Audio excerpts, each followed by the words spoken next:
Les conditions de quorum étant remplies, je vous propose de démarrer la séance. Je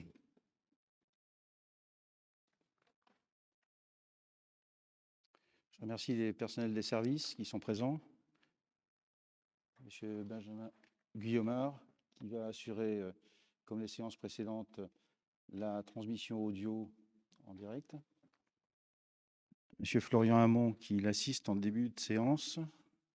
Et Madame Séverine Rengoat, qui assure l'intérim du DGS pour encore quelques jours. Je vais procéder à l'appel des conseillers. Moi-même étant présent, Monsieur Alain Maury, Madame Sophie Le Drian-Kennecdu, Monsieur Patrice Dumas, Madame Ghislaine Marzin, Monsieur Alain Massé, n'est pas arrivé, Madame Marie-Édith Massé, Monsieur Jean-Michel Pénard, Madame Françoise Leray, Madame Gaëlle Mestry, Monsieur Laurent Jeanne, Madame Sylvie Virol est absente, excusée, et a donné pouvoir à Madame Marzin. Monsieur Michel Lauré, Monsieur Benjamin Léon, pas arrivé, Madame Marie-Christine Garnier, Monsieur Serge Abraham, Monsieur Haroun Pajani-Radja, Madame Florence Boulet s'est excusée et a donné pouvoir à Monsieur Jean-Michel Pénard, Monsieur Laurent Molez, Madame Béatrice Valette, Madame Magali Bertin, Madame Élise Carpier, Monsieur Mathieu Gentès, Madame Lisa Klimek, pas arrivée, Madame Isabelle Lemarchand, Monsieur Jean-Baptiste Marvaux, Monsieur Yves Ferré, Madame Christelle Renaud et Monsieur Marc-Olivier Ferrand. Bien. Je vais solliciter un ou une volontaire pour le secrétariat de séance. Madame Sophie Le Drian-Kennecdu, pas d'opposition? Très bien, merci. Vous avez sur table une version corrigée du point numéro 1 et également une version corrigée du point numéro 20. Madame Renaud. Bonsoir à tous. Monsieur le maire, je vous remercie de nous donner la parole en début de conseil. Cette prise de parole a pour but de clarifier et de rectifier certains points qui sont relatés dans votre article dans le Meles Magazine du mois de mai 2021 dans la rubrique « Droit d'expression ». Nous avons effectivement voté contre la cession du terrain pour la construction du futur collège par la commune au conseil départemental, au motif que cette cession a été proposée à titre gratuit et non à titre onéreux. Monsieur le maire, notre vote contre pour cette délibération ne porte pas sur la nécessité de la cession du terrain au conseil départemental, mais bien sur l'aspect financier de cette cession. Quant au vote du budget 2021, vous avez déformé la décision de notre vote et ainsi trompé le lecteur. Si vous reprenez le compte-rendu du conseil municipal du 31 mars, page 22 du Meles Magazine, vous constaterez que nous nous sommes abstenus et non votés contre. Il y a une différence considérable entre un vote d'abstention, qui signifie ne pas se prononcer, et un vote contre, qui signifie mettre son veto. Enfin, nous vous remercions de nous donner l'opportunité de faire un peu de pédagogie sur le vote du budget dans une commune. En effet, à la lecture de votre article, le citoyen de Meles peut penser que nous votons le budget poste par poste, confère l'énumération des différents postes d'investissement dans votre article. Or, c'est faux et vous le savez. Les élus votent un budget dans sa globalité et non ligne par ligne. Sur les motifs de notre abstention lors du vote de ce budget, Nous encourageons vivement les Meulésiens à lire le procès-verbal du Conseil municipal du 31 mars, qui reprend toutes les raisons pour lesquelles nous nous sommes abstenus lors de ce vote. Pour terminer, nous réitérons une nouvelle fois notre demande de publier en ligne les procès-verbaux de séance des conseils municipaux, car nous ne pouvons que souligner, une fois de plus, la qualité de rédaction et d'exhaustivité de ces PV. Les comptes rendus sont consultables sur Internet. Monsieur le maire, faisons le dernier mètre. Publions ces procès-verbaux de séance sur Internet, sur le site de la commune. Et donnons ainsi la possibilité à l'ensemble des Meulésiens de les consulter à tout moment. Je vous souhaite à tous un très bon conseil et je vous remercie pour ce temps de parole. Bien, un droit d'expression est un droit d'expression. Je tiens quand même à corriger dans ce que vous venez de dire que le vote du budget en fonctionnement est bien voté par chapitre et en investissement par opération. Et ça, ce n'est pas ligne par ligne, c'est vraiment par chapitre en section de fonctionnement et par opération en section d'investissement. Voilà. Ceci ayant été dit, je complète la liste des présents par l'arrivée de M. Alain Massé, porteur du pouvoir de M. Benjamin Léon, qui donne pouvoir à M. Alain Massé. Donc, dans l'ordre du Conseil, le procès-verbal de la séance du 31 mars. Avez-vous des remarques? Monsieur Marvaux.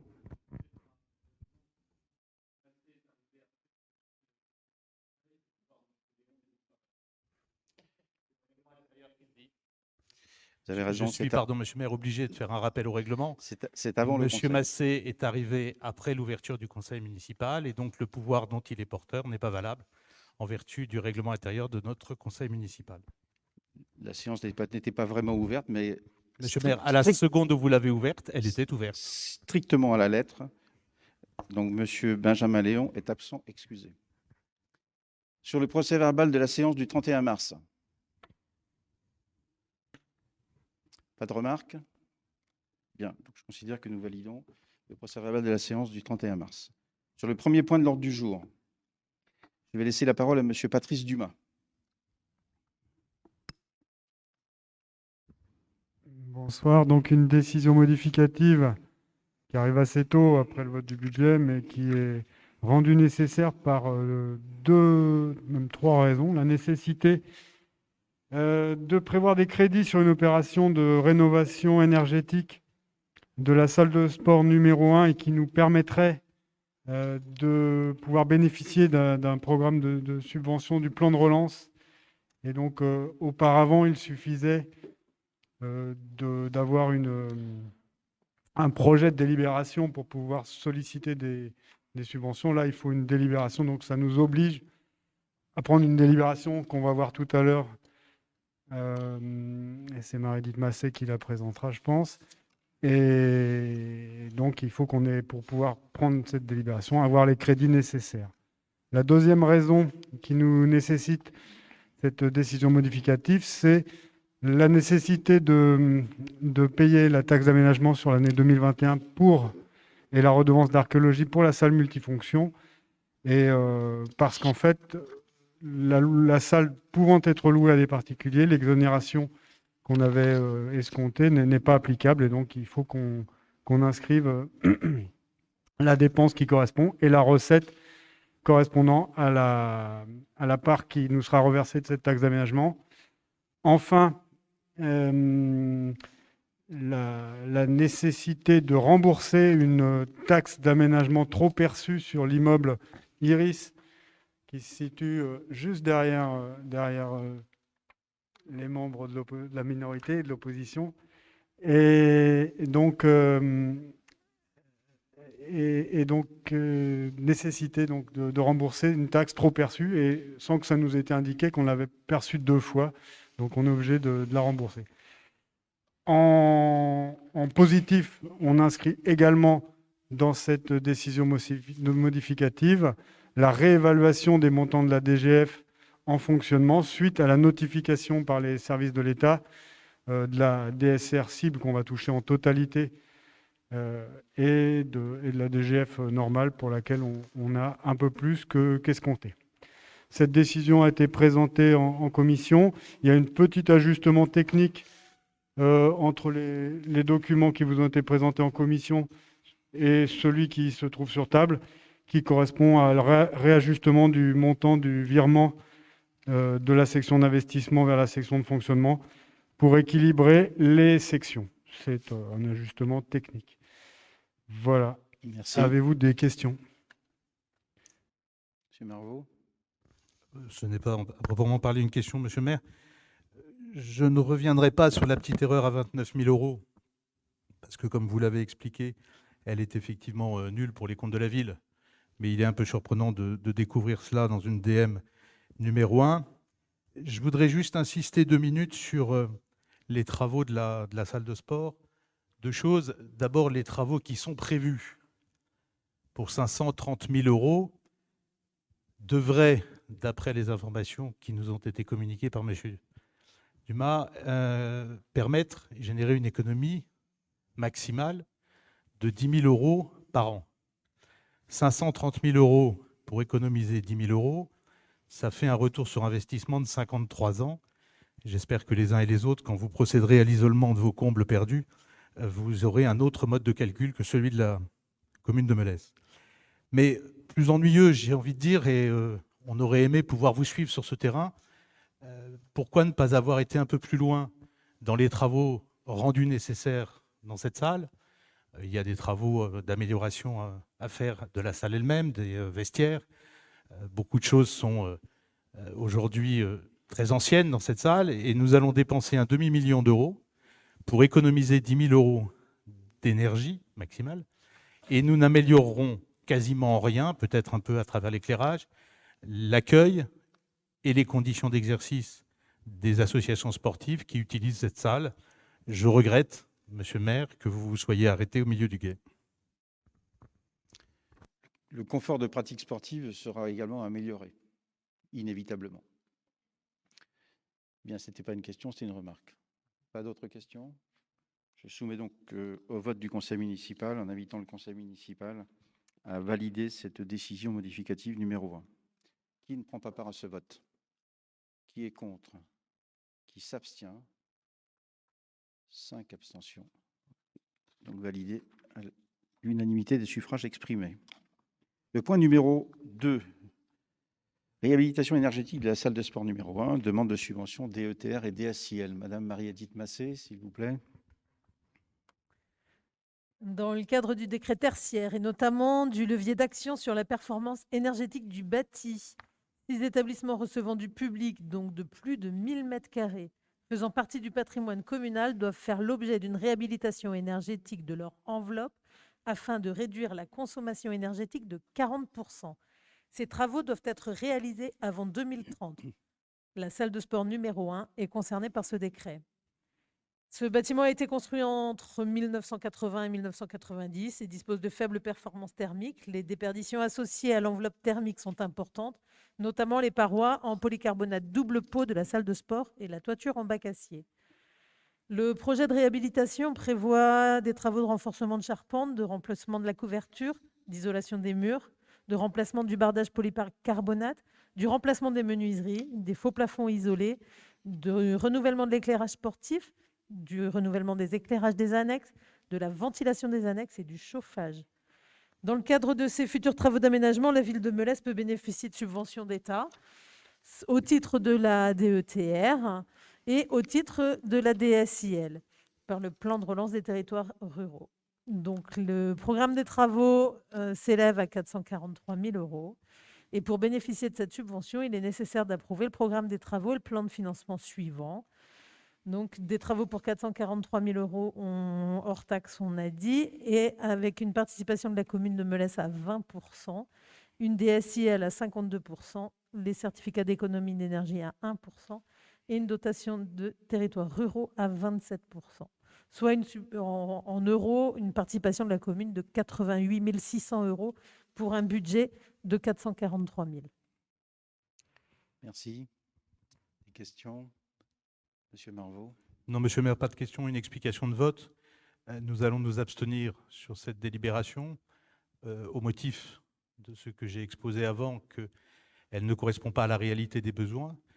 Je trouve assez surprenant que l'argent public soit si peu précieux à vos yeux que vous demandiez.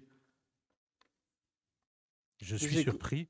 J'aimerais, monsieur le maire, ne pas être interrompu. On vous écoute, monsieur. Mais je suis interrompu dans mes propos. J'aimerais qu'on signifie que Mme Garnier vient de m'interrompre.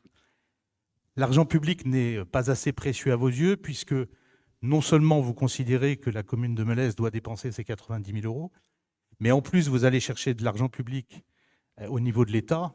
Et d'ailleurs, vous pourriez de temps en temps remercier le gouvernement actuel qui se fait fort de vous apporter des moyens. Je regrette que ces moyens soient utilisés à économiser de l'énergie sur un rapport de 53 années de retour sur investissement. Et je le répète, nous sommes dans le ridicule absolu. Ces travaux-là sont proposés, Madame Massé l'a expliqué. Oui, monsieur le maire, excusez-moi, juste pour rappeler qu'on est contraint de faire des travaux d'économie d'énergie avant 2030 et que, effectivement, monsieur Marvaux, aujourd'hui, il y a des financements publics et ce serait dommage de ne pas les utiliser. Et il n'y a pas que l'équilibre comptable à prendre en compte. Je l'ai mentionné tout à l'heure à la suite de votre propos. Il y a aussi l'amélioration du confort sportif. Et un engagement moral d'arrêter d'envoyer du chauffage par les fenêtres. Voilà. Monsieur Marvaux. Je partage volontiers cette analyse. Mais à ce moment-là, soyez, Madame Massé, cohérente sur l'ensemble du territoire. Je pense que les associations sportives auraient été heureuses de voir leurs conditions de pratique, leur vestiaire, leur qualité d'accueil être reprises, plutôt que de voir une priorité donnée à une économie qui n'en est pas une. Vous nous dites 2030, puis je me permets de vous rappeler, chère madame, que nous ne sommes qu'en 2021, et cette salle, comme vous l'avez souligné, a 30 et quelques années d'existence, dans une architecture qu'on pourrait qualifier d'obsolète et qui mériterait peut-être un autre traitement. Nous regrettons simplement que vous n'ayez pas été plus loin dans vos objectifs. Vous vous contentez, parce que vous n'avez rien d'autre dans les tiroirs, de saisir une opportunité d'une aide que l'État va vous octroyer. Non, là, vous faites un procès d'intention. Il n'y a pas d'autres remarques? Il n'y a pas d'autres remarques? Monsieur Marvaux, vous avez une remarque? Oui, monsieur le maire, j'ai une remarque. Ce n'est pas un procès d'intention que je fais. Si. C'est une remarque. Et j'ai le droit de faire une remarque. Okay. Vous n'êtes ni juge, ni juré. Je ne fais pas un procès d'intention. 530 000 euros sur 10 000 euros d'économie maximale, on refait le calcul. Plus le confort sportif. Bien. Je soumets au vote sur l'approbation de ce programme de travaux pour ce projet, l'approbation du plan de financement, la sollicitation pour ces travaux, le bénéfice de la subvention DETR, DSIL auprès des services de la préfecture d'Ille-et-Vilaine et l'autorisation de signer tout document relatif à ce dossier. Qui ne souhaite pas prendre part à ce vote? Qui est contre? Qui s'abstient? 5. Adopté à l'unanimité des suffrages exprimés. Le point suivant, extension de la station d'épuration, demande de subvention DETR et DSIL également. Madame Massé. Vous le savez tous, on est en train de travailler à l'extension de la station d'épuration qui est actuellement sur une capacité de 5 000 équivalents habitants pour passer à 5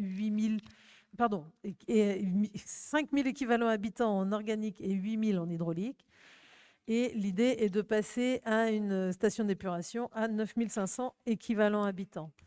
Dans le cadre des travaux que vous avez pu suivre à travers les comités de pilotage, la ville de Melez peut bénéficier de subventions d'État au titre de la DETR à nouveau et au titre de la DSIL dans le plan de relance des territoires ruraux.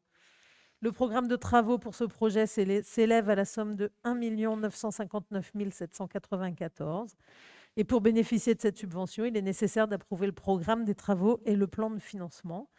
Donc des travaux pour 1 959 794 une participation de la commune de Melesse à 20%, de l'agence de l'eau à 5%, de la DETR à 3% et de la DSIL à 72%, soit une participation de la commune de Melesse à 391 959. Merci. Des demandes de précision? Monsieur Ferrand.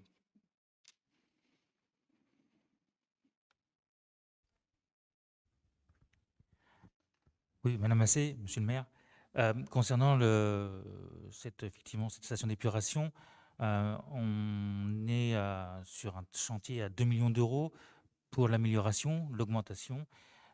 Quid de la filière boue, puisqu'on pourrait peut-être profiter de ces travaux pour prendre un petit peu d'avance concernant les investissements qui seront à venir en termes d'écologie et en termes d'indépendance économique par rapport aux grands groupes sur ce traitement, soit au niveau communal, soit au niveau intercommunal. Ça peut être l'occasion d'en parler. Et puis j'en profite également pour savoir où on en est de la convention avec l'entreprise L'Œuf du Breuil. Madame Massé. Merci. Nous avons déjà parlé plusieurs fois de la filière boue. Effectivement, vous l'avez cité, peut-être que c'est quelque chose qui se fera à l'échelon intercommunal. Aujourd'hui, ce n'est pas prévu à l'échelon communal, en tous les cas pas dans un premier temps, par la compétence assainissement qui doit repartir à la communauté de communes. Peut-être y aura-t-il des choses d'étudier, mais pour l'instant, effectivement, la filière boue est en sous-traitance. Quant à l'œuf du Breuil, le cabinet qui travaille sur l'extension de la station d'épuration travaille également à une convention avec l'œuf du Breuil et avec un engagement d'analyse de rejet et aussi bien qualitative que quantitative d'analyse quotidienne, de façon à pouvoir facturer, conventionner sur du réel et pas sur des moyennes. Voilà. Merci. Pas d'autres questions? Je soumets donc au vote du Conseil. En invitant le Conseil à approuver le programme de travaux de l'extension de la station d'épuration tel que Madame Massé l'a présenté de manière succincte, le plan de financement et solliciter pour ces travaux le bénéfice de subventions DETR et DSIL auprès des services de l'État et de m'autoriser à signer tout document sur ce dossier. Qui ne souhaite pas prendre part au vote? Monsieur Marvaux. Qui est contre? Qui s'abstient? Validé à l'unanimité. Merci. Le point 4, giratoire des Olivettes. Proposition d'une convention relative à la réalisation des travaux. Madame Massé, toujours. Pour le giratoire des Olivettes qui est prévu, on a passé en conseil municipal le mois dernier la répartition du financement à 50% pour la communauté de communes, 50% pour les départements, 25% pour la communauté de communes et 25% pour la commune de Melesse. Nous devons établir une convention relative à la réalisation de ces travaux.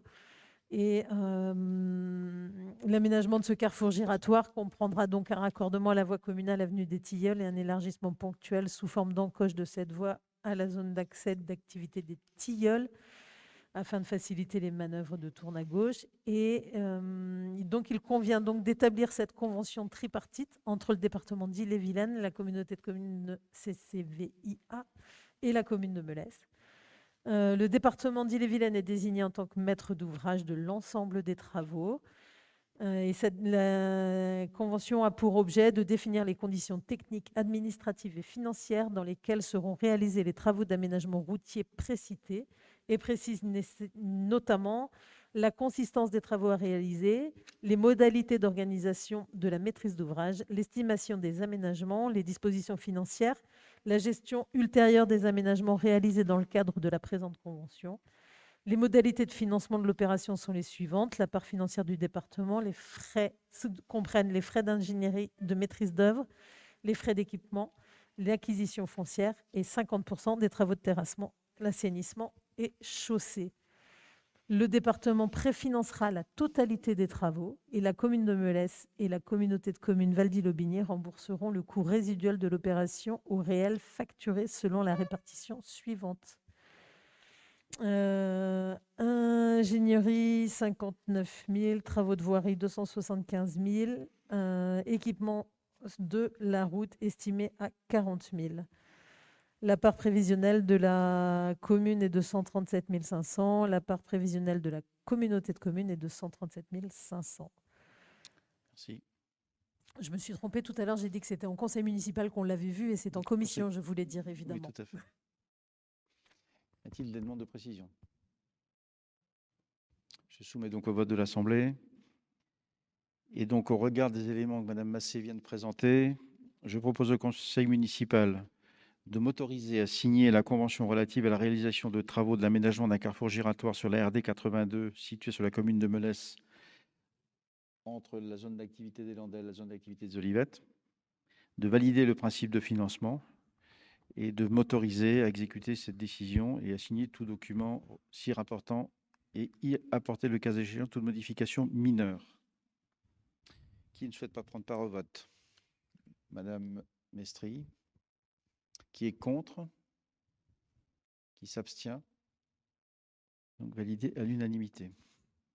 Les travaux sont prévus sur l'année 2022 au titre du plan de relance du département. Le point 5, subvention aux écoles publiques pour la prise en charge de l'OCCE. Oui, tous les ans, la ville de Melesse prend en charge les frais de cotisation et d'assurance de la Caisse des écoles pour les écoles publiques. Pour l'année 2021, les montants sont les suivants: 415,45 € pour l'école maternelle publique et 707,40 € pour l'école élémentaire publique. Par ailleurs, les enseignants de l'école élémentaire publique ont demandé la prise en charge de l'adhésion à l'Union sportive de l'enseignement du premier degré pour une partie des élèves de l'école élémentaire publique, 4 classes de mémoire. Cette adhésion permettra notamment à toute l'école de participer à des rencontres départementales sectorisées, d'avoir accès à des ressources humaines et matérielles et d'obtenir la labellisation Génération 2024 avec des rencontres spécifiques lors de la semaine olympique et paralympique. Le montant de cette adhésion pour l'année 2021 est de 1 168,50 €. La commission éducation réunie le 11 mars 2021 a émis un avis favorable à cette demande et ces frais sont bien sûr intégrés dans le calcul du coût de l'élève. Merci, Monsieur Massé. Avez-vous des demandes de précision? Je soumets donc au vote de l'Assemblée en invitant le conseil municipal à allouer à l'école maternelle publique une subvention d'un montant de 415,45 € pour l'adhésion à l'OCCE, à allouer à l'école élémentaire publique une subvention d'un montant de 1 875,90 € pour les adhésions à l'OCCE et à l'UCEP, et de m'autoriser à signer tout document sur la gestion de ce dossier. Qui ne souhaite pas prendre part au vote? Qui est contre? Qui s'abstient? Je vous remercie. Le point 6, avis de l'Assemblée municipale sur la prise de compétences mobilité par la communauté de communes. Monsieur Dumas veut bien présenter synthétiquement. Ouais, je vais essayer de ne pas tout lire. Donc, la loi d'orientation sur les mobilités en 2019 a invité les EPCI à prendre ou ne pas prendre la compétence mobilité, ce avant mars 2021. La compétence mobilité est exercée à l'heure actuelle à la communauté de communes avec l'établissement du schéma des déplacements, des propositions de location de vélos, assistance électrique, de l'autopartage, enfin diverses actions importantes pour la communauté de communes. Donc, le choix qui est proposé, c'est de prendre cette compétence, puisque si on ne la prend pas, après on la perd et c'est la région derrière qui aurait eu à récupérer ça.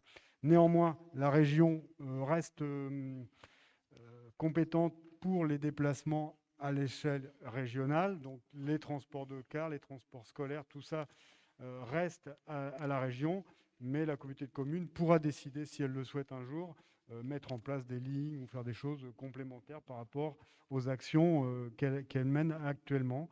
Le conseil communautaire a voté en mars donc, cette délibération que les communes de la communauté de communes doivent valider dans les mêmes termes. Et donc, il y a une règle de majorité qualifiée pour la validation de cette prise de compétence par la communauté de communes. Est-ce qu'il y a des questions particulières à ce sujet? Bien, je vais donc soumettre au vote de l'Assemblée. Pour être complet, je reprends les éléments que l'échelle communautaire est bien l'échelle pertinente d'organisation des mobilités, car elle permet de développer des solutions à une échelle couvrant la majorité des déplacements du quotidien. Elle permet de devenir un acteur légitime et identifié pour participer à un certain nombre d'instances, être éligible à des financements et offre la possibilité à la communauté de communes, si elle organise un service régulier de transport public de personnes, d'instaurer un versement mobilité sur son ressort territorial. Que la compétence mobilité est un outil d'action publique locale permettant à la communauté de communes du Val-d'Ille-Aubigné de continuer d'agir en matière de mobilité à l'échelle de son territoire. L'exercice de la compétence mobilité à l'échelle locale exclut l'organisation des services de transport qui dépassent le ressort territorial de la communauté et préserve le rôle de chef de file du conseil régional tout en améliorant le maillage du territoire communautaire par la diversification de l'offre de mobilité. Ceci synthétise la présentation schématique qu'a pu faire M. Dumas. Donc, au vu de cet exposé, j'invite le conseil municipal à émettre un avis favorable à la prise de compétence mobilité par la communauté de communes du Val-d'Ille-Aubigné, avec modification des statuts de la communauté de communes en conséquence.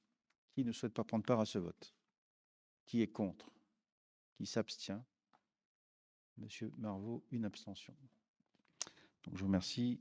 Unanimité pour les suffrages exprimés. Le point 7, avis sur le pacte de gouvernance.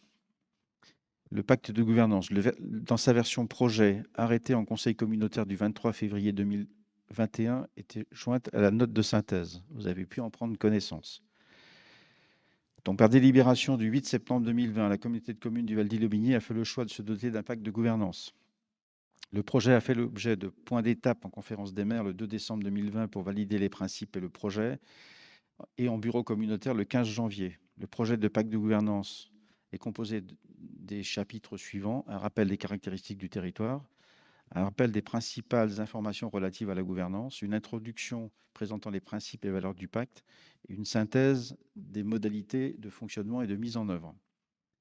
À ce stade de la procédure, les communes membres sont sollicitées pour émettre un avis sur le projet du pacte de gouvernance qui a été donc, tel que je le disais, arrêté dans sa version projet en conseil communautaire du 23 février 2021.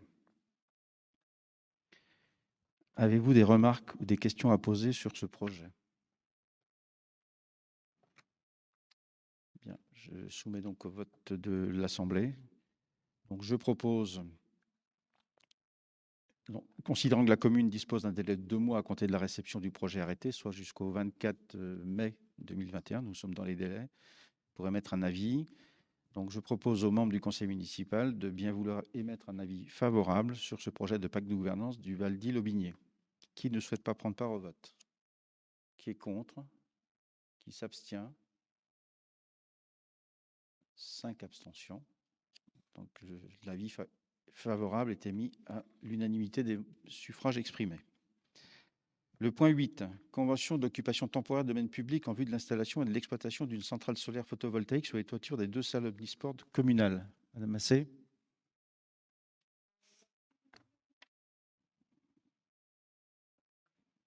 Oui, c'est un pacte. Pardon, excusez-moi. La communauté de communes Val-d'Ille-Aubigné s'est dotée d'un plan climat-air-énergie et qui porte sur l'ensemble des questions climat-air-énergie, forcément. Il fixe des objectifs à 2030 et 2050 sur plusieurs axes d'action qui sont de réduire les gaz à effet de serre, réduire les consommations d'énergie, augmenter les productions d'énergie renouvelable, c'est ce point-là qui nous intéresse, coordonner l'évolution des réseaux de distribution de l'énergie, prévenir et réduire les pollutions de l'air et anticiper le changement climatique et s'adapter.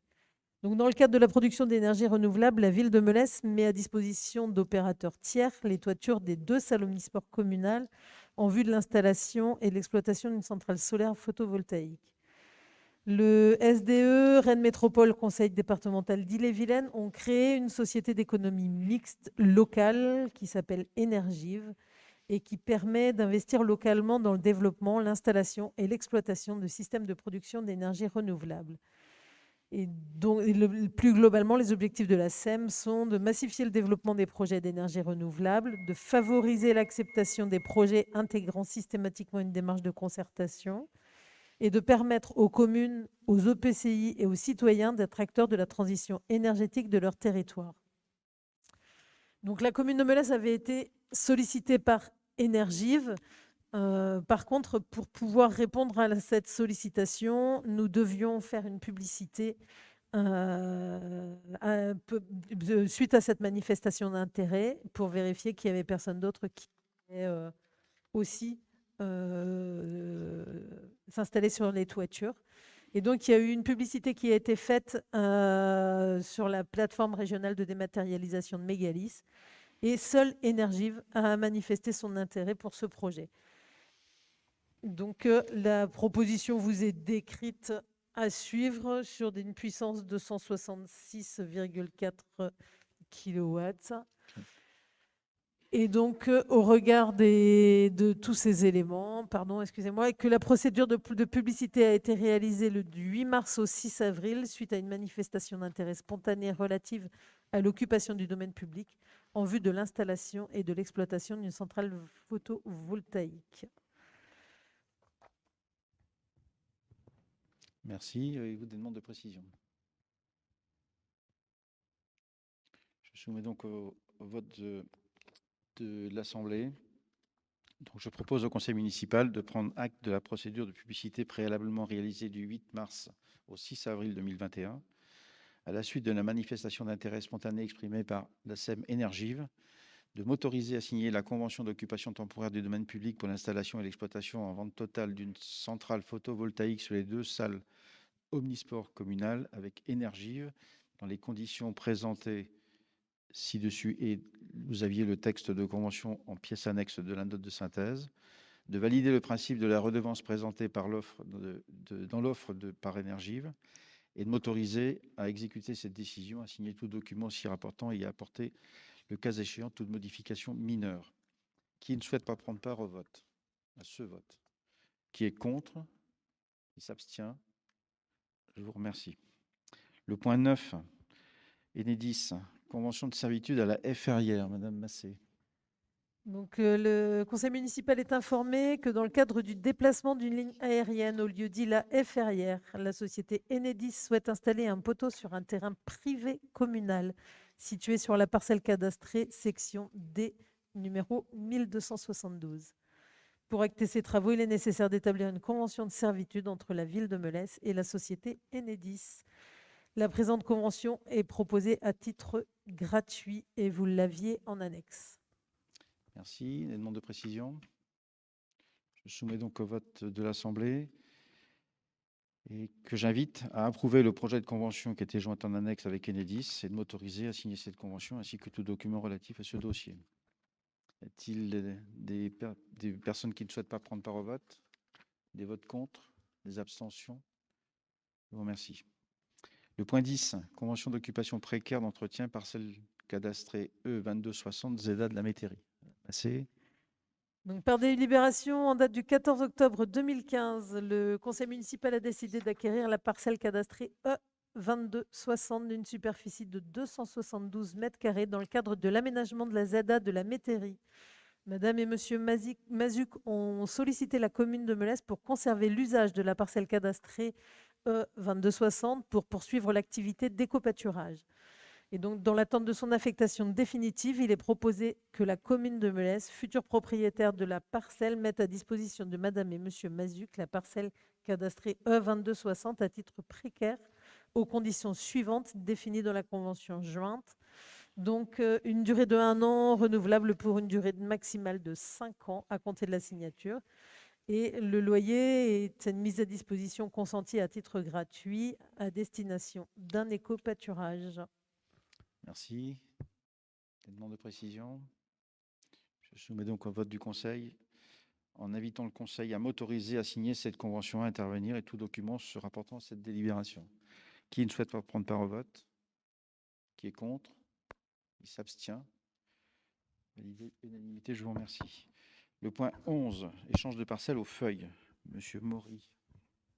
La délibération 2021-1702-019 du 17 février 2021 portant sur le déclassement de la parcelle cadastrée H389 et l'échange entre la parcelle AH 389 appartenant à la commune de Melesse et la parcelle AH 387 appartenant à Madame Beaugendre ne fait pas référence à l'avis de la direction immobilière de l'État, comme le prévoit l'article L. 2241-1 du Code général des collectivités territoriales. Il convient donc de retirer la délibération incomplète et de délibérer à nouveau. Lors du procès-verbal de délimitation des parcelles cadastrées AH 89 AH 90, aux feuilles, il a été constaté que les clôtures existantes ne correspondaient pas aux limites de propriété. Cette discordance entre la limite foncière et la limite de fait de l'ouvrage public nécessite une régularisation foncière. Un échange de la parcelle AH 387 appartenant à Mme Beaugendre avec la parcelle AH 389 qui provient du domaine public est préconisé aux conditions suivantes. Cession de la parcelle AH 387 d'une superficie de 7 m² à la commune au prix de 7 € du mètre carré. Cession de la parcelle AH 389 d'une superficie de 8 m² à Mme Beaugendre au prix de 7 € du mètre carré. Compte tenu de la superficie des parcelles et des faibles valorisations, un acte unique d'échange sera régularisé entre Mme Beaugendre et la ville de Melesse, sans soult de part et d'autre. Les frais d'échange de ces deux parcelles seront pris en charge à hauteur de 50% par les deux parties. Les frais de géomètre seront à la charge de Mme Beaugendre. Dans leur avis du 28 avril 2021, les services des domaines ont estimé la valeur vénale à 7 € du mètre carré et sont favorables à un échange sans soult compte tenu d'une infime différence de superficie et de valeur. L'article L. 141-3 du Code de la voirie routière prévoit que le déclassement d'une voie ou de ses dépendances est désormais dispensé d'enquête publique lorsque l'opération envisagée n'a pas pour conséquence de porter atteinte aux fonctions de desserte ou de la circulation assurée par cette voie.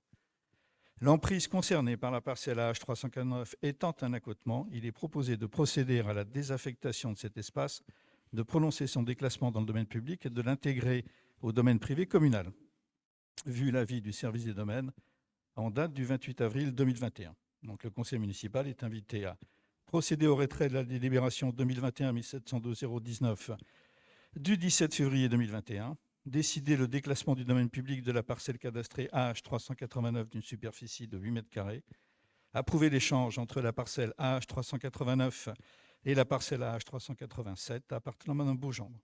Autoriser Monsieur le maire à signer l'acte authentique, à intervenir et tout document se rapportant à cette délibération. Merci. Demande de précision.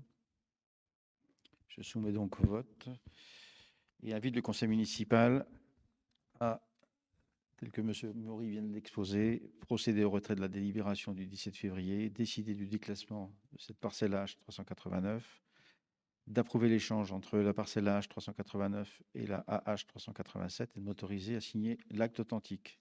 Qui ne souhaite pas prendre part à ce vote? Qui est contre? Qui s'abstient? Je vous remercie. Le point suivant, rétrocession d'une bande d'espace vert sur l'est de la résidence des Iris. Monsieur Maury. Donc, dossier qui a été présenté lors de la dernière commission urbanisme. La société Blue Immobilier a obtenu le 8 novembre 2016 un permis de construire référencé 035 173 16 U 0084 portant sur la construction de 38 logements en accession 12B rue de Montreuil à Melesse. Le 7 juillet 2020, Efficience en qualité de syndic de la copropriété a donné son accord pour la rétrocession à la commune de Melesse de la bande d'espace vert située à l'est du bâtiment Iris. L'espace à rétrocéder à la commune, selon le relevé établi par le géomètre, est cadastré AO 317 pour une superficie de 168 m². La cession est consentie à titre gratuit. Les frais d'acte notarié seront à la charge de la SCCV Iris.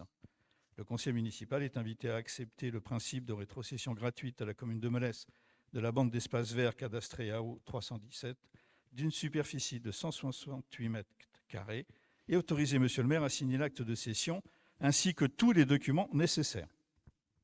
Merci. Monsieur Marvaux.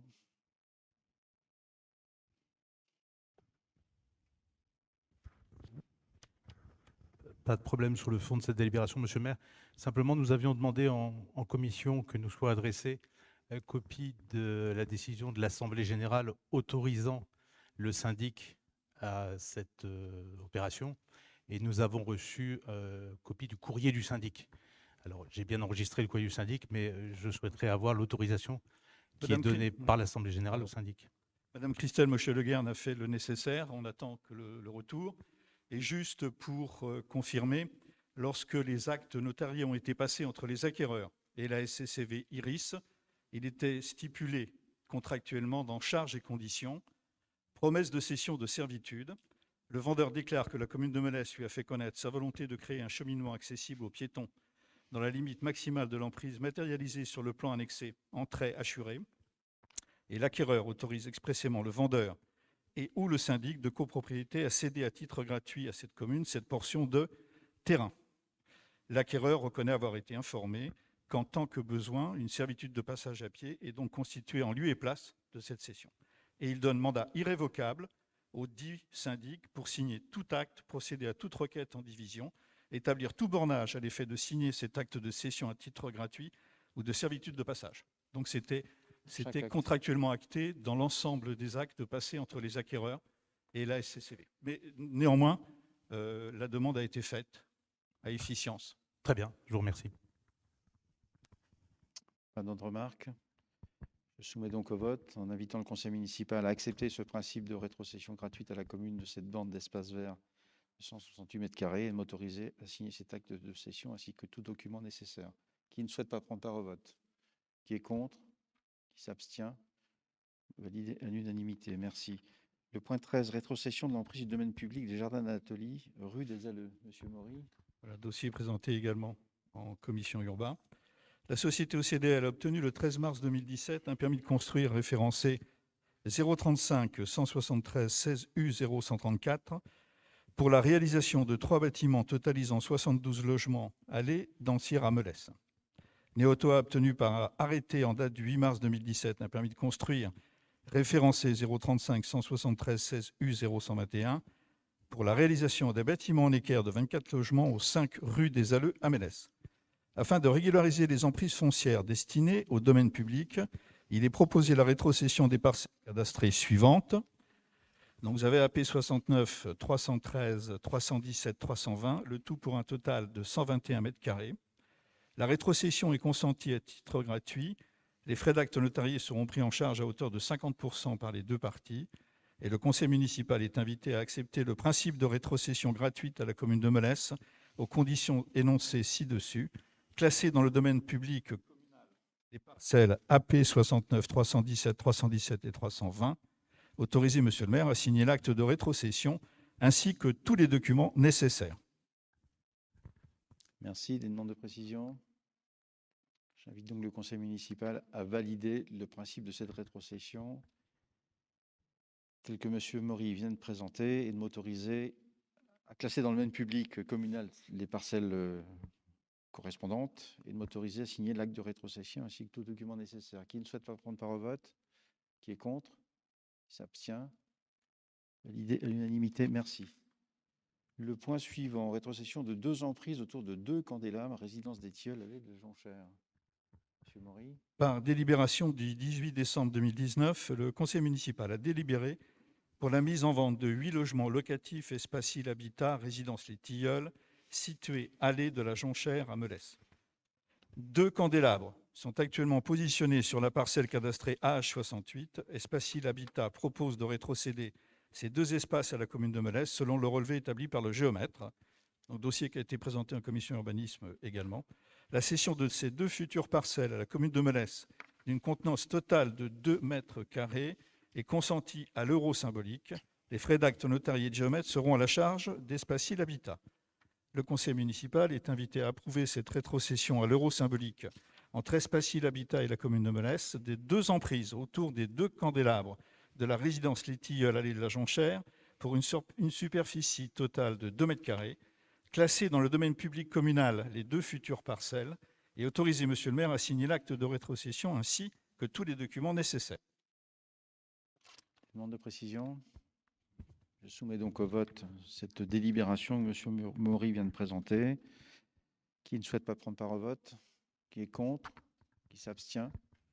Validé à l'unanimité, merci. Le point 15, rénovation de l'éclairage public, impasse des Lagunes. Madame Massé. Donc, il y a un projet de rénovation de l'éclairage public impasse des Lagunes et dans le cadre de la convention avec le SDE 35, Il y a un financement de 20%. Donc, le montant des travaux de rénovation de l'éclairage public s'élève à la somme de 21 960,55 €.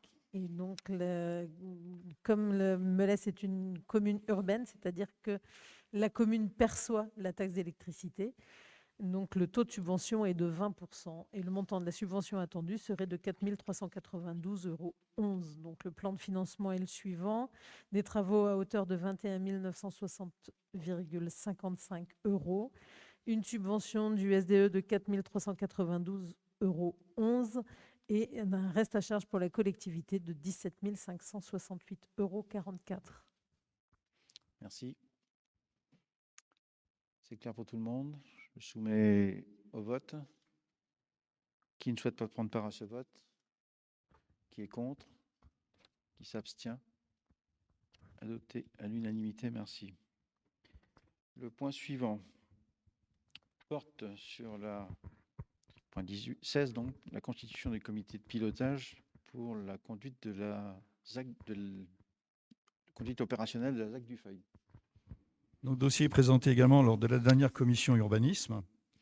Le 26 janvier 2018, le préfet d'Ille-et-Vilaine a déclaré le projet d'aménagement de la ZAC du Feuil d'utilité publique. Par délibération du conseil municipal du 18 avril 2018, la commune de Melesse a fait le choix de confier l'aménagement de la ZAC du Feuil à un aménageur par le biais d'un contrat de concession à risque relevant des dispositions des articles L300-1, L300-4 et R300-4 et suivant du Code de l'urbanisme et de l'ordonnance 2016-65 du 29 janvier 2016 et du décret 2016-86 du 1er février 2016. Par délibération en date du 18 décembre 2019, le conseil municipal a approuvé le choix de la SAS CMCIC Aménagement Foncier en tant que concessionnaire et autorisé monsieur le maire à signer la concession d'aménagement. Le 28 janvier 2020, le traité de concession a été signé avec Crédit Mutuel Aménagement Foncier. Il est proposé que le comité de pilotage en charge du suivi de l'avancement de la ZAC du Feuil soit créé et composé des membres suivants. Pour Melesse Dynamique Durable et Solidaire, Claude Jaouen, Anna Maurice, Sophie Laudréan-Kenegdu, Mathieu Gentes, Haroun Pajani Radja, Serge Abraham, Magali Bertin, Marie-Édith Massé, Ghislaine Marzin, Patrice Dumas, Benjamin Léon. Et ensemble pour Melesse, M. Jean-Baptiste Marvaux et M. Yves Ferret. Le conseil municipal est invité à valider la liste du comité de pilotage mentionné dans le tableau ci-dessus. Monsieur Ferret. Monsieur le maire, merci. Vous doutiez que j'allais prendre la parole. Oui, tout à fait. Voilà, donc le comité de pilotage tel qu'il est défini est composé des membres de la commission urbanisme avec 6 membres de la majorité et 2 membres de l'opposition, soit un rapport de 1 pour 3. Vous nommez, et c'est votre droit, 4 membres supplémentaires, tous issus de la majorité, aucun membre de l'opposition, soit un rapport de 0 pour 4. On aurait souhaité un rééquilibrage des choses avec un rapport de 1 sur 4 pour ces nouvelles nominations. Et je vous propose, alors ce qui nous permettrait en cas d'absence de M. Marvaux ou de moi-même d'avoir une personne supplémentaire, ou en cas d'absence des deux, d'avoir au moins une personne au comité. Et dans ce cadre, je vous propose Madame Lemarchand. Ce point a fait l'objet, si j'ai bien vu le compte rendu de débat en commission. La proposition qui est proposée et qui a été proposée en commission permet de respecter l'équilibre des représentations des 2 groupes. Votre représentation de 2 élus sur 5 et notre représentation, je ne me compte pas en tant que maire, de 10 sur 23. Ce qui fait un ratio d'équilibre qui est le même. Donc, je maintiens cette proposition. Non, mais tout dépend, effectivement, si on part des ratios de l'ensemble du conseil municipal ou des commissions. Sur les commissions, on est sur un ratio de 1 sur 3. Vous nommez 4 membres supplémentaires. On souhaitait avoir un membre supplémentaire. C'est pas ça qui va changer la donne pour vous. Je vous ai entendu, moi je vous répète ce que j'avais déjà eu l'occasion de vous évoquer, le maintien du ratio d'équilibre. Il y a peut-être un compromis à trouver en ayant un suppléant pour notre groupe, pour ce comité, ce qui nous permettrait, en cas d'absence de M. Marvaux et de moi-même, tous les deux, ça peut être le cas d'être absents tous les deux en même temps pour des raisons professionnelles, d'avoir au moins un représentant dans le comité. C'est aussi valable pour les autres. Ça a été préparé et c'est proposé de cette manière. Je maintiens cette Oui, mais vous, proposition. quand absent dans un comité, ça se voit beaucoup moins que 2 personnes chez nous. C'est la règle que je propose. Donc je soumets au vote. Sur cette proposition de constitution telle qu'elle a été présentée de ce comité de pilotage de suivi opérationnel de la ZAC, qui ne souhaite pas prendre part au vote, qui est contre, qui s'abstient. 5 abstentions. Le point 17, concernant le personnel municipal, modalité d'exercice du travail à temps partiel. Madame Mestri. Bonsoir à toutes et à tous. Le principe du travail à temps partiel a été institué dans la collectivité par délibération du conseil municipal en date du 12 juillet 1995, sans restriction.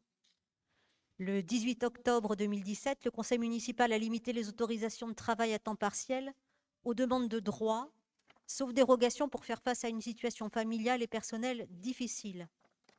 À compter du 1er juin 2021, il est donc proposé de permettre aux agents de travailler à temps partiel sur autorisation dans les conditions suivantes. Sous réserve des nécessités de service et des possibilités d'organisation, les quotités de temps partiel sur autorisation seront fixées entre 50 et 70% de la durée hebdomadaire de travail afférente au temps plein. Le comité technique qui s'est réuni le 13 avril dernier a émis un avis favorable sur cette proposition. Vous l'avez compris, je ne vous ai pas relu dans l'intégralité l'esprit de la délibération telle qu'elle vous a été proposée. Vous pourrez vous y référer si vous avez d'autres questions. Voilà, merci. Merci. Souhait de précision?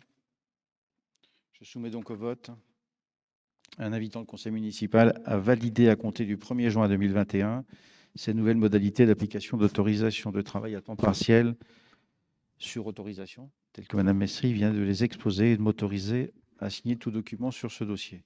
Qui ne souhaite pas prendre part au vote? Qui est contre? Qui s'abstient? Validé à l'unanimité, merci. Le point 18, événements communaux, détermination des participations. C'est Mme Marzin qui je demande de présenter ce point. Merci. Donc, en date du 19 décembre 2018, le conseil municipal avait fixé les principales caractéristiques des dépenses de réception diverses et cadeaux imputés comptablement à l'article 6232. Pardon. Donc, cette délibération, il convient d'y apporter quelques modifications qui, sur la note de synthèse, sont notées en rouge, et notamment sur les couronnes ou gerbes mortuaires offertes par le conseil municipal lors de décès concernant des personnels ou élus ou membres du Conseil des sages ou membres nommés du CCAS. Donc, pour le personnel municipal, l'insertion presse ainsi que le bouquet de 80 € ou un don du même montant à une association reconnue d'utilité publique pour l'agent, ses enfants, sa compagne ou son compagnon et ses parents. Donc, bien sûr, c'est à chaque fois selon le souhait exprimé par la famille concernée. Donc, nous intégrons, que ce soit pour le personnel municipal, personnel retraité, élu, ancien élu, président d'association en exercice, membre du Conseil des sages ou membre nommé du CCAS, on introduit la notion de l'insertion presse. Pour les personnels municipaux, les personnels retraités, élus, anciens élus, présidents d'associations, membres, et voilà, c'est tout. On introduit la notion du bouquet ou du don du même montant à une association reconnue d'utilité publique. Pour les membres du Conseil des sages, uniquement une insertion presse. Et alors, si c'est la personne concernée ou son compagnon ou sa compagne. Même chose pour les membres nommés du CCAS. Avez-vous des questions? Merci. Je soumets donc au vote de l'Assemblée en invitant le conseil municipal à approuver ces nouvelles modalités telles que Madame Marzin vient de les présenter. Qui ne souhaite pas prendre part au vote? Qui est contre? Qui s'abstient? Validé à l'unanimité. Le point suivant. Madame Marzin, toujours, le 19. Donc, Monsieur le maire propose au conseil municipal de faire un don au profit du centre Eugène Marquis de Rennes pour un montant de 80 € correspondant à la valeur d'une gerbe de fleurs suite au décès du mari d'un agent communal. Petite précision, c'est que le décès de cette personne est antérieur à la délibération qu'on vient de voir précédemment, et donc elle n'avait pas de titre de possibilité d'être exécutoire. Voilà. Merci. Je peux soumettre au vote en vous demandant de valider ce versement. Qui ne prend pas part au vote? Pardon, Monsieur Ferré, excusez-moi. Merci. Je voulais savoir quand est-ce qu'avait lieu l'installation du Conseil des sages. Est-ce qu'il y a une date de prévue ou pas? Attendez, Alors, ce n'est pas l'objet de la délibération. Excusez-moi, j'étais déjà à la page suivante. Laissez-moi procéder au vote sur le point 19, s'il vous plaît. Donc, je repose ma question et je sollicite l'avis favorable du conseil municipal sur le versement de ce don. Qui ne souhaite pas prendre part au vote? Qui est contre? Qui s'abstient? Je vous remercie. Le point 20, concernant le Conseil des sages. Donc, nous y sommes. Vous avez sur table un texte modifié de la délibération concernant la désignation des membres du Conseil des sages. Donc, juste rappeler que le Conseil municipal a validé la constitution d'un Conseil des sages le 30 septembre, puis modifié le nombre par délibération du 17 février à 23 membres, selon la répartition suivante: 7 membres proposés par moi-même, le maire, et 16 issus de la candidature déposée en mairie. Pour rappel, les candidats doivent être âgés de 55 ans et plus. Considérant le courrier arrivé en mairie le 17 mai dernier, avant-hier, portant retrait de candidature pour des raisons personnelles et à son grand regret d'un des membres ayant postulé pour faire partie du Conseil des sages, les 15 membres issus des candidatures reçues en mairie sont les suivants, vous avez pu en prendre connaissance. Les 7 membres proposés que je propose sont également dans le tableau à suivre. Et donc, je propose au conseil municipal de désigner les membres du Conseil des sages comme détaillés dans les tableaux ci-dessus. De préciser que le siège vacant, devenu vacant, pourra être pourvu par une nouvelle candidature. Et les conseillers municipaux en seront informés lors d'une prochaine séance de conseil municipal, et de m'autoriser à signer tout document relatif à ce dossier.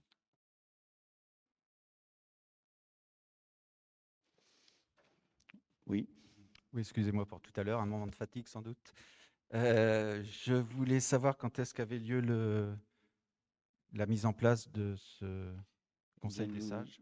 Nous attendions la sortie progressive du confinement, ce dans quoi nous sommes installés. Donc, je laisse Madame Marzin préciser. Non, la date n'est pas encore complètement arrêtée, mais effectivement, comme disait Monsieur le maire, et les raisons pour lesquelles il n'est toujours pas installé, on voit le déconfinement s'installer et on va saisir j'ai envie de dire, la balle au bond. Ça devrait être avant l'été, avant le début des vacances d'été. Je ne vais pas revenir sur ce que j'avais dit le 17 février dernier en conseil municipal, mais je pense qu'il aurait été opportun de décaler ces nominations et de refaire des actes de candidature. Le projet a été lancé au mois de septembre, il traîne en longueur. Au mois de février, Madame Marzin, vous me disiez que les gens étaient impatients de pouvoir siéger. Et on s'aperçoit que plus de 3 mois après, rien n'est encore mis en place. Je pense que on aurait eu l'opportunité d'attendre et d'avoir un conseil complet à 29. Mais là, Monsieur Ferré, vous avez répété ce que vous avez dit en février. Oui, Oui. mais sauf Vous aviez que, précisé que vous ne l'auriez pas fait. Voilà. sauf quand, Mais vous n'êtes excusez-moi, pas.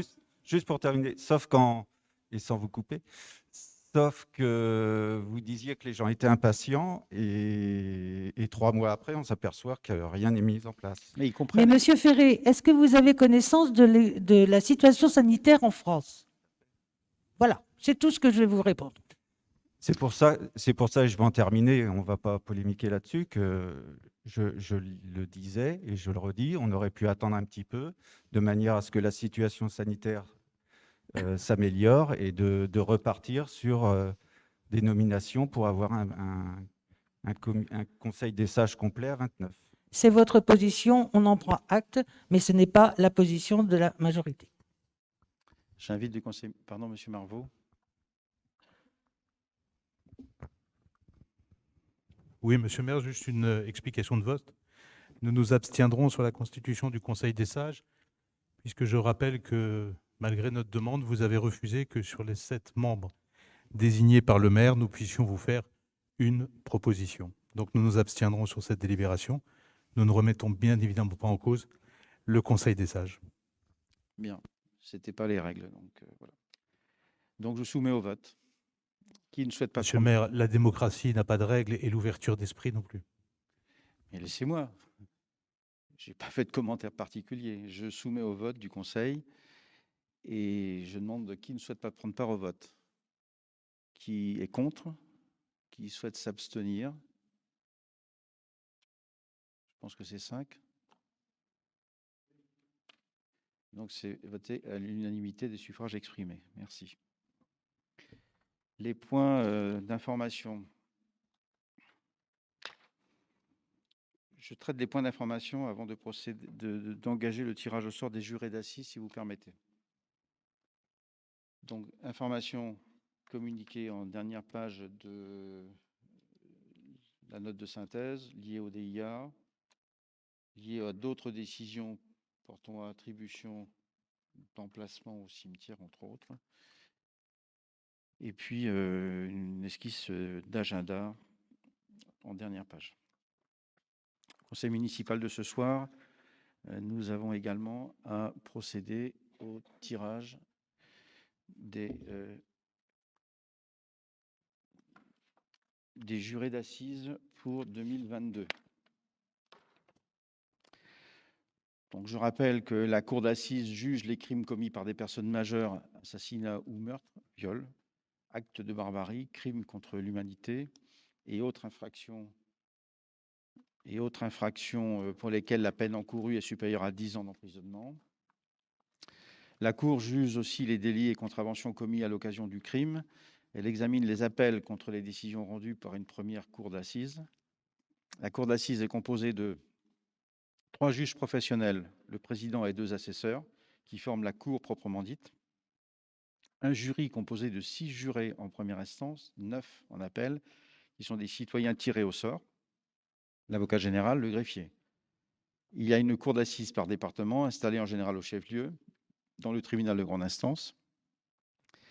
La cour d'assises n'est pas une juridiction permanente, elle siège par session tous les 3 mois. Comme chaque année, la commune est sollicitée pour procéder au tirage au sort. Le nombre de personnes tirées au sort devra être le triple de celui fixé par l'arrêté préfectoral. Il convient donc ce soir de tirer au sort 18 noms à partir de la liste électorale générale pour l'établissement de la liste préparatoire du jury d'assises pour l'année 2022. La liste électorale générale, c'est le classeur qui est entre les mains de M. Dumas.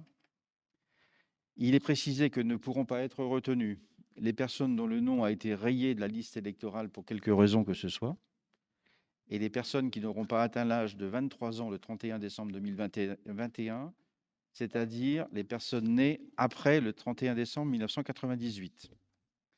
Donc, il m'appartient de procéder au tirage au sort sur les listes électorales.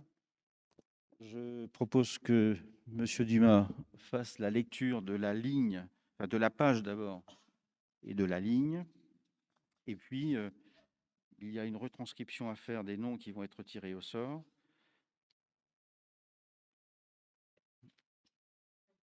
Madame Sophie Laudréan-Quenegdu, en tant que secrétaire de séance, va devoir prendre ses noms.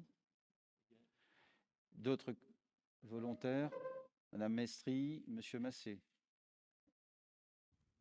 Ceci clôt le tirage au sort des 18 noms. Bien. Je vous remercie. Ceci clôt également le conseil municipal. Je vous remercie, mesdames, messieurs.